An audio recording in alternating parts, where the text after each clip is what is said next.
हा सगळा पसारा बघताय, पण हा एवढा पसारा का झाला आहे सांगते. पण त्याआधी आजच्या छोट्याशा मिनी व्लॉगमध्ये तुम्हा सर्वांचे स्वागत आहे. आता तुम्हाला तर समजलं असेलच की मी प्रेग्नेंट आहे आणि लवकरच आता आम्ही डोहाळे जेवणाचा कार्यक्रम करणार होतो. तर त्यासाठी मी साडी घेऊन आले होते आणि त्यावरचा ब्लाऊज देखील मला शिवायचा होता.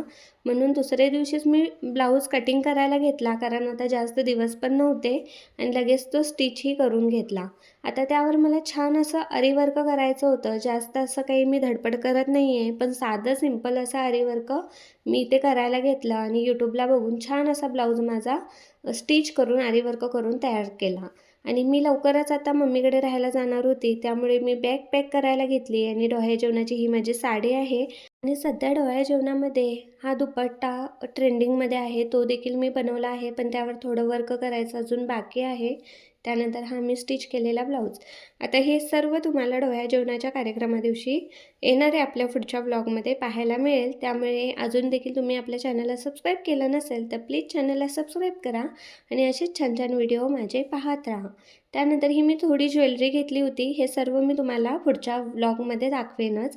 बॅग पॅक केली, पण त्या दिवशी जायचं झालं कॅन्सल आणि मग दुसऱ्या दिवशी मी यायला निघाले. तर मम्मीकडे यायचं म्हणून बेकरीतनं थोडं स्वीट घेतलं आणि इकडे मम्मीकडे आले तर बघते तर काय, मम्मीनं सगळा पसारा काढून ठेवली होती आणि साफसफाई चालू होती.